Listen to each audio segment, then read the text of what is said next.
अपने YouTube class में आप लोग की स्वागत है। आज हम लोग प्राचीन भारत की जो टॉपिक है जिसका नाम है वैदिक काल, और वैदिक काल सभी एग्ज़ाम के लिए काफ़ी इम्पोर्टेंट हो जाती है। जो यहाँ से अनेक प्रकार के क्वेश्चन पूछे जाते हैं।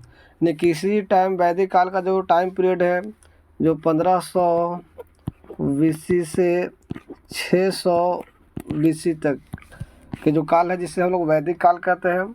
और इस वैदिक काल को हम लोग दो भाग में बांटते हैं। एक को बोलते हैं ऋग वैदिक काल। क्या बोलते हैं? ऋग वैदिक काल कहा जाता है। और दूसरा को बोलते हैं उत्तर वैदिक काल। तो ऋग वैदिक काल में ऋग्वेद की रचना किया गया था और उत्तर वैदिक काल में भी वेदों की ही रचना किया गया है। तो ऋग वैदिक काल को प्राचीनतम वेद कहा जाता है।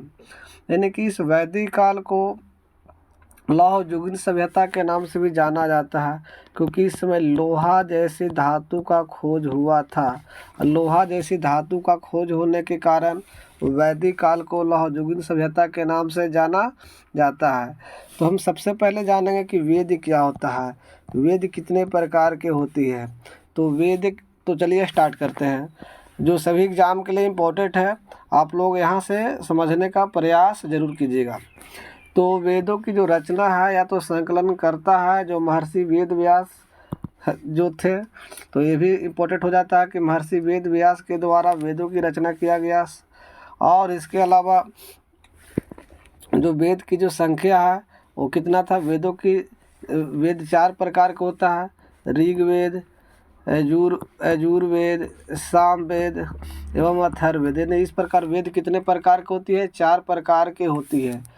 तो चलिए स्टार्ट करते हैं कि वेद से संबंधित क्या क्या हमारे लिए इम्पोर्टेंट होता है। तो चलिए, वेद है जो विद धातु से बना है, जिसका अर्थ होता है जानना।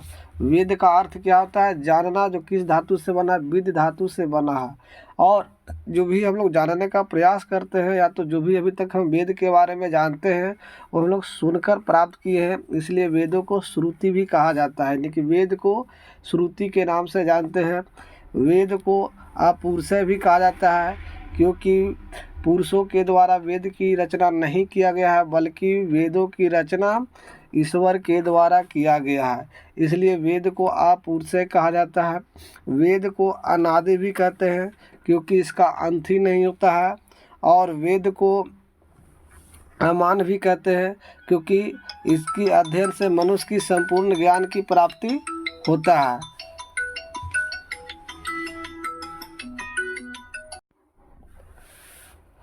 तो चलिए आगे देखते हैं कि वेद को अमान भी कहा जाता है, क्योंकि मनुष्य की संपूर्ण इच्छा की पूर्ति वेदों से हो जाती है।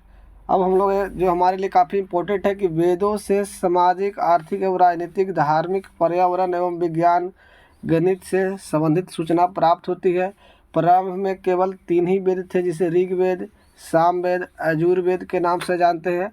और इन 3 वेदों को यानी ऋग्वेद, सामवेद और यजुर्वेद को त्रय के नाम से जानते हैं। तो क्वेश्चन यहाँ से, ये क्वेश्चन कई बार सभी एग्जाम में पूछा गया है कि त्रय क्या है, वेद त्रय कितने प्रकार का होता है। तो ये 3 प्रकार का होता है। कौन कौन? तो ऋग्वेद, सामवेद और यजुर्वेद।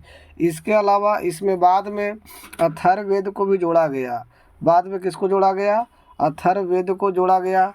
क्यों जोड़ा गया? क्योंकि इसमें 1200 स्थान पर ब्रह्म शब्द का प्रयोग हुआ है, जो चूँकि ब्रह्म का शाब्दिक अर्थ होती है यज्ञ, इस कारणवश अथर्ववेद को भी मतलब कि वेद में ही जोड़ा गया। तो वेद चतुर्थी के नाम से भी जाना जाता है। यानी क्या वेद कितने प्रकार का हो गए? 4 प्रकार का हो गया। अब ये क्वेश्चन काफ़ी इम्पोर्टेंट होता है। जो क्वेश्चन क्या है कि ऋग्वेद क्या है। तो ऋग्वेद है जो गद्य में स्थापित किया गया है, जो अग्नि के लिए समर्पित है। ऋग्वेद किस लिए समर्पित है? अग्नि के लिए। और ऋग्वेद जो है हमारे क्या प्राचीनतम वेद है, यानी कि वैदिक काल में सबसे पहले ऋग्वेद की ही रचना किया गया था, इसलिए इसे प्राचीनतम वेद कहा जाता है, जो किसके लिए? अग्नि के लिए समर्पित है। तो चलिए आगे स्टार्ट करते हैं कि ऋग्वेद के 5 शाखा होती है, 10 मंडल है, 1028 सूक्त है एवं 10,462 मंत्र का भी उच्चारण इसमें किया गया है। ऋग्वेद की जो 10वां मंडल होती है, जो पुरुष सूक्त का वर्णन करता है, और ऋग्वेद की 10वां में से प्रथम और अष्टम एवं 10वां मंडल में बाद जोड़ा गया था। इसी कारण इसे छेपक कहा जाता है। यानी कि ऋग्वेद के 10 मंडल में से प्रथम और अष्टम और 10वां मंडल है जो बाद में जोड़ा गया है। यानी कि उनको पहला, 8वां और 10वां को छेपक के नाम से जानते हैं। छेपक कहने का मतलब कि इसे बाद में जोड़ा गया है। इसे नया मंडल भी कहा जाता है। ऋग्वेद के पहला मंडल, 8वां और 10वें मंडल को नया मंडल के नाम से जानते हैं। ऋग्वेद के दूसरा से लेकर 7वां मंडल को प्राचीन मंडल कहा जाता है, क्योंकि ये पहले से ही चलते हुए आ रहा था। और 9वां मंडल को मध्य मंडल के नाम से जानते हैं। तो इसे भी ध्यान में आप लोग रखिएगा। इसके अलावा क्वेश्चन आता है कि ऐसा माना जाता है कि दूसरा से लेकर 7वां मंडल का आवाहन विभिन्न ऋषि मुनि के परिवारों के द्वारा किया गया था।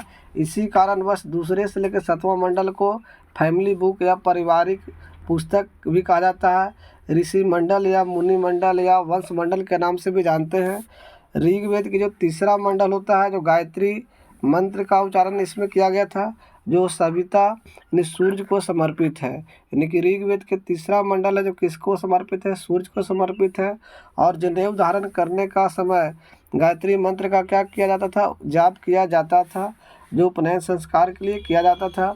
ऋग्वेद की चौथा मंडल में 24 बार कृषि का उल्लेख की प्रमाण मिला है, जिसमें उदर शब्द का उपयोग किया गया है, धन का शब्द का प्रयोग किया गया जिसे फसल कहते हैं, बत्तीस फसल का शब्द का प्रयोग किया गया है, कतरन शब्द का प्रयोग किया गया है। इस शब्दों का प्रयोग 24 बार कृषि का उल्लेख इसमें मिला है।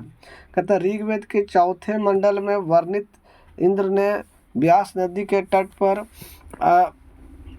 नार्ज के सबसे महत्वपूर्ण देवी उषा को पराजित किया था। ऋग्वेद के चौथे मंडल में 3 राजाओं की भी चर्चा किया गया है। ऋग्वेद की जो 9वां मंडल है जो सोम को समर्पित है। ऋग्वेद की 9वां मंडल किसको समर्पित है? सोम को समर्पित है। और सोम वनस्पति के देवता के नाम से जाना जाता है, जिसका निवास स्थान हिमालय के मंजुवत पर्वत पर पाया गया है। और इस 9वां मंडल में पवन वाणी अर्थात पवित्र मंडल के नाम से भी जाना जाता है। ऋग्वेद की 9वां मंडल में एक और स्टेटमेंट काफ़ी बेहतरीन है, जो कई बार यहाँ से भी क्वेश्चन पूछा जाता है, इससे कंसेप्ट भी क्लियर होती है कि ऋग्वेद के जो 9वां मंडल है इसमें एक व्यक्ति कहता है कि मैं कवि हूँ और मेरे के पिता क्या है? विशेषज्ञ है। और मेरी माँ क्या है? उतल सर्पिन है, यानी कि अन्न पितसने वाली, चक्की चलाने वाली महिला है। इस बात से यह प्रमाणित करता है कि अभी तक वर्ण विभाजन जो जन्म के आधार पर आधारित न होकर कर्म पर ही आधारित है। यानी कि ये स्पष्ट करता है कि ऋग्वेद की 9वां मंडल है जो कर्म की स्पष्टीकरण करता है कि इसमें जाति जो वर्ण का जो विभाजन किया गया है जो कर्म के आधार पर किया गया, क्योंकि एक ही घर में 3 तरह के लोग पाए गए हैं। एक अन्न पितसने की काम करता है, तो एक विशेषज्ञ है, तो एक क्या था कि मैं कवि हूँ। चलिए, ये जो अंतिम जो मंडल है जिसे 10वां मंडल कहते हैं, जो ऋग्वेद की 10वां मंडल है, जिससे पुरुष सूक्त की चर्चा किया गया है। पुरुष सूक्त में 4 वर्णों का इसमें उपलब्धि है, जिसमें एक को क्या कहते हैं, जैसे ब्राह्मण का उल्लेख 14 बार किया गया है। ब्राह्मण का उल्लेख 14 बार। ऋग्वेद की जो 10वां मंडल है इसमें क्या है, पुरुष सूक्त की चर्चा किया गया है। बोला जाता है कि ब्राह्मण के मुंह से ब्राह्मण, और छत्र से क्षत्रिय, और जाग से वैश्य, तथा उसके तलवा से शूद्र का उत्पत्ति हुआ। इसमें ब्राह्मण शब्द का उल्लेख है जो 14 बार किया गया है, और क्षत्रिय शब्द का उल्लेख 9 बार किया गया है, तथा वैश्य का उल्लेख 3 बार किया गया। यानी सबसे ज़्यादा ब्राह्मण का उल्लेख किया गया, यानी इसमें ब्राह्मण पे ही जोर दिया गया था। और इस शूद्र को सबसे नीचे की श्रेणी में रखा गया था। जो भी ये विभाजन था जो जन्म के आधार पर किया गया है। ऋग्वेद में 10 मंडल है और इसी वजह से इसे दक्षताई के नाम से भी जाना जाता है। तो चलिए अब हम लोग स्टार्ट करते हैं। सामवेद क्या है? ऋग्वेद के बाद सामवेद, और सामवेद है जो संगीत से संबंधित है, गान बजान से संबंधित ये मतलब वेद है। और ये जो पदनात्मक वेद है, कहा जाता है कि ये सामवेद में केवल 75 मंत्र है जो इसके वास्तविक मंत्र है। बाकी के जो भी मंत्र हैं जो सारे के सारे ऋग्वेद से लिया गया है। जो देखते हैं कि 75 मंत्र, बाकी जो भी वेद है जो कहाँ से लिया गया, ऋग्वेद से लिया गया। सामवेद में कुल मंत्रों की संख्या 1869 थी, जिसमें से 320 को दोहराया भी गया है। इस प्रकार सामवेद में कुछ वास्तविक मंत्रों की संख्या 1549 है। इसमें से 1810 छंद के रूप में है, जो परंपरागत दृष्टिकोण से सामवेद सूर्य को समर्पित है। ऋग्वेद कृषि को समर्पित है। तो यहाँ पे क्या है, यजुर सामवेद है जो सूर्य को समर्पित है। जो भारतीय संगीत की उत्पत्ति इसी सामवेद से मानी जाती है। अब हम लोग का थर्ड पार्ट है जो क्या है, यजुर्वेद के बारे में। तो यजुर्वेद यज्ञ से संबंधित है। इसमें यज्ञिक कर्मकांड की संपूर्ण क्रिया विधि इसमें वर्णित है, प्रमाणित है, और एकमात्र वेद है जो गद और पद दोनों में क्या है, लिखा हुआ है। तो क्वेश्चन यहाँ से कई बार पूछा गया है कि वह कौन सा वेद है जो गद और पद दोनों में है, वर्णित है। तो वह कौन है, यजुर्वेद है। यजुर्वेद यज्ञ से संबंधित है, यज्ञ वेदी से संबंधित है। और यजुर्वेद के 5 शाखा है, जैसे काटक, कपिष्ठल और मैत्रेयानी और तैत्तिरीय और वजस नेमी के नाम से जाना जाता है। इसको बोलते हैं शुक्ल पक्ष शुक्ल यजुर्वेद और कृष्ण यजुर्वेद, जिसे गद और पद के नाम से जानते हैं। इसमें कर्म कांड पर जोर भी दिया गया है। यजुर्वेद में कर्म कांडीय जोर दिया गया है। इसमें 228 मंत्र, 40 अध्याय और 21 प्रकार के यज्ञ की चर्चा भी, 16 प्रकार के संस्कारों की चर्चा भी इसी में किया गया। यानी क्वेश्चन भी आता है कि 16 प्रकार के संस्कार है जो वेद, कौन सी वेद में वर्णन है। तो यजुर्वेद में यज्ञ की वर्णन किस वेद में मिलेगा, तो यजुर्वेद में मिलेगा। संगीत की वर्णन सामवेद में, और मंत्र की उच्चारण है जो किस वेद में, ऋग्वेद में माना जाता है। ऋग्वेद को प्राचीनतम वेद भी कहा जाता है। यजुर्वेद के शतुर्द्री सूक्त में पहली बार रुद्र और शिव को एक माना गया है। यजुर्वेद के शतपथ ब्राह्मण से स्पष्ट होता है कि विदेह माधव ने पूर्व की ओर अर्जों का विस्तार किया था। यजुर्वेद में पहली बार विदेह राजा की भी चर्चा किया गया है, जो इम्पोर्टेंट है। एक हमारा जो चौथा जो वेद है जिसका नाम है अथर्ववेद, जो क्या जादू टोना से संबंधित है। किससे संबंधित है, जादू टोना से संबंधित है। यह आंशिक रूप से गद में स्थापित है। इसमें 40 अध्याय के बारे में हम लोग को जानना होता है।